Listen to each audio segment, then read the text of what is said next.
बिहार विधानसभा के प्राक्कलन समिति के सभापति और आरजेडी के विधायक भाई वीरेंद्र सरकारी कार्यों की समीक्षा को लेकर आज भोजपुर जिले का दौरा किया, जहां उन्होंने स्थानीय परिषदन में एक प्रेस वार्ता को भी संबोधित किया। इस दौरान आरजेडी विधायक भाई वीरेंद्र बीजेपी पर जमकर निशाना साधे, साथ ही बीजेपी को देश की सबसे बड़का झूठा पार्टी की संज्ञा देते हुए कहा कि बिहार से जब जब आवाज उठी है देश में बदलाव हुआ है और इस बार भी बिहार से ये फिर नारा उठा है कि बीजेपी भगाओ देश बचाओ, जो देश में बदलाव जरूर लाएगा।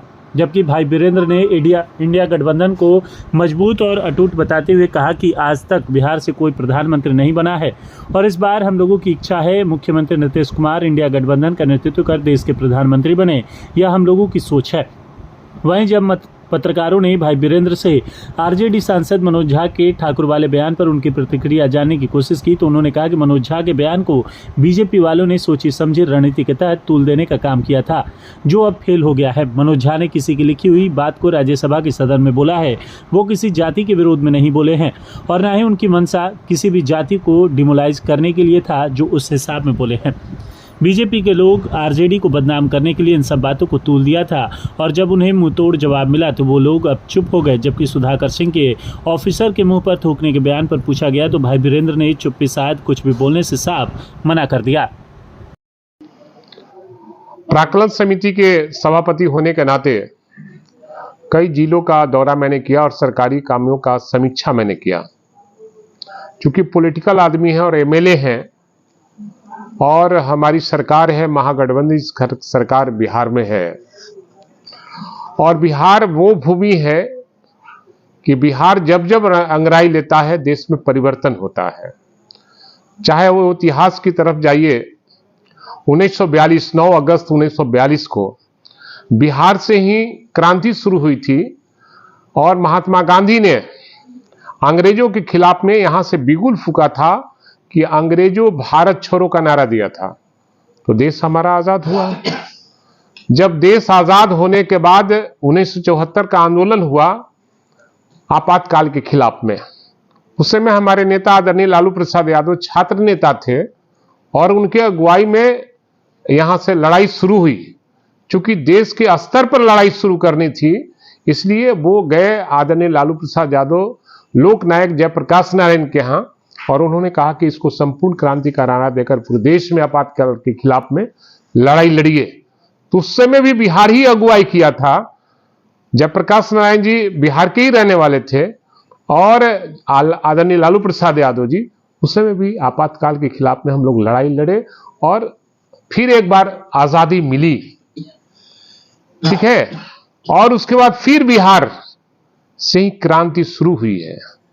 आदरणीय नीतीश कुमार जो मुख्यमंत्री बिहार के हैं और आदरणीय उप मुख्यमंत्री तेजस्वी प्रसाद यादव जी जो नौजवानों के आइकॉन हैं, उनके नेतृत्व में पूरे देश के विपक्षी एकता को एक मंच पर लाने का प्रयास किया गया और हम समझते हैं कि सब प्रयास सफल भी रहा और 3-4 मीटिंग हो चुकी और बीजेपी हटाओ देश बचाओ का नारा भी बिहार से लग चुका है।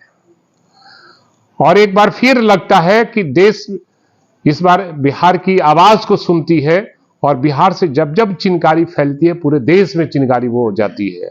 तो हम समझते हैं कि यहां से बीजेपी भगाओ देश बचाओ का नारा लग चुका है। बीजेपी का मतलब बड़का झूठा पार्टी को भगाओ और देश बचाओ। जिसने वादा किया था नौजवानों से कि हम 2 करोड़ हर साल हम बेरोजगारों को रोजगार देंगे, 10 साल होने को है, एक भी रोजगार नहीं मिल सका। महंगाई चरम सीमा पर है, किसानों के उपज का दोगुना दाम देंगे, उसका दाम भी नहीं मिल पा रहा है। किसानों के खेतों में पानी नहीं मिल पा रहा है, महंगाई चरम सीमा पर है। ये पूंजीपतियों की पार्टी है, इसलिए बिहार ही अगुवाई किया कि बीजेपी को हटाना है, देश बचाना है। इसलिए पूरे देश के विपक्षी एकता एक मंच पर लाया है। हम चाहते हैं कि जिस तरह से देश आजादी के बाद पहला राष्ट्रपति बिहार दिया है, हमारी व्यक्तिगत राय है कि पहला प्रधानमंत्री बिहार का बनना चाहिए। बिहार का इस बार बारी है प्रधानमंत्री का, इसलिए मैं चाहता हूं कि बिहार का ही प्रधानमंत्री हो। यह हमारा व्यक्तिगत मांग है। माननीय नीतीश कुमार जी प्रधानमंत्री हो, ये हमारी इच्छा है अपनी। लेकिन लालू जी कई बार राहुल गांधी को एक तौर पर देते हैं। नहीं, आप लोग उसको तोड़ मरोड़ कर आप लोगों ने किया है, कहीं कोई बात नहीं। उन्होंने कहा शादी करने के लिए, बाराती चलने के लिए, वो शादी नहीं किए हैं, इसलिए शादी करने के लिए उन्होंने कहा कि आपकी मां ने हमसे कहा है। लालू जी ने कभी नीतीश कुमार को सामने से नहीं बोला या फिर कभी भी? अरे मैंने तो कहा कि मेरी व्यक्तिगत राय है, मैंने व्यक्तिगत राय बताई आपको, और पार्टी के शीर्ष नेतृत्व जो तय करेंगे वही होगा। लेकिन हमारी इच्छा है, हमारी लालच है, हम बिहार के रहने वाले हैं, तो बिहार का प्रधानमंत्री कभी नहीं हुआ है, मैं चाहता हूं कि बिहार का प्रधानमंत्री हो। गदाधर सिंह ने कल कहा कि पदाधिकारियों पर थूक दीजिए जो भ्रष्ट है। हम देखा नहीं है, सुना नहीं है, अब इसका जवाब तो हमारे प्रदेश के अध्यक्ष देंगे और जो प्रवक्ता लोग हैं वो इस पर देंगे। वो अगर जानते, हम जानते नहीं है कि क्या उन्होंने बोला है। सर, बिहार में जाति जो जनगणना हुआ, इसमें कई जो समाज के लोग इसका विरोध कर रहे हैं, करके जानबूझ के इस तरह के गलत आंकड़े को पेश किया गया है। असल में कोई नहीं विरोध कर रहा है। जातीय जनगणना देश के हर व्यक्ति को मौलिक अधिकार है अपनी जाति की संख्या जानने का।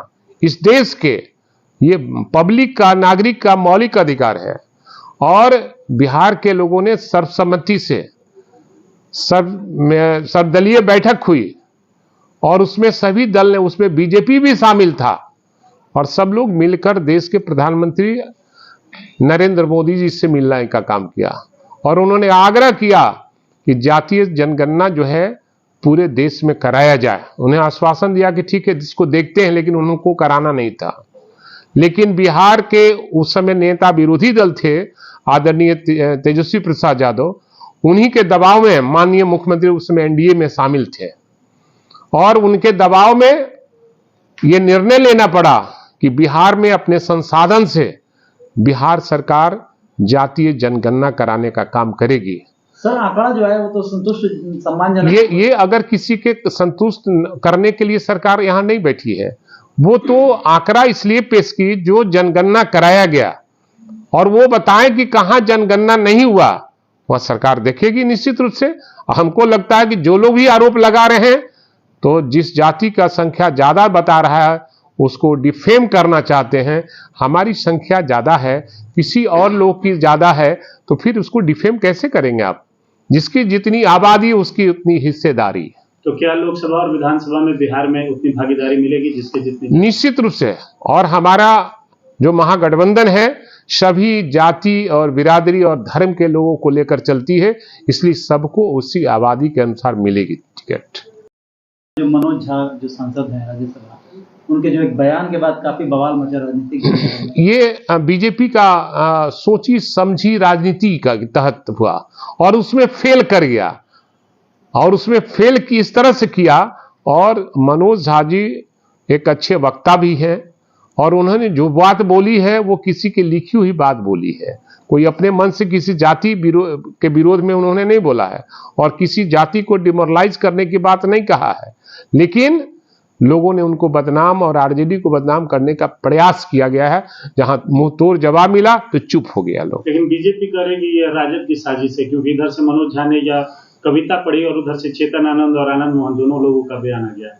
अब सवाल है क्या उन लोगों की राजनीति है, यह मैं नहीं समझता। लेकिन महागठबंधन और INDIA इंडिया गठबंधन बनने से घबराहट में है, कब क्या बयान दे देंगे कोई ठीक नहीं है। इसलिए घबराहट में बीजेपी वाले सत्ता देख रहे हैं कि जा रही है हमारे हाथों से, तो कुछ ना कुछ बकते रहते हैं।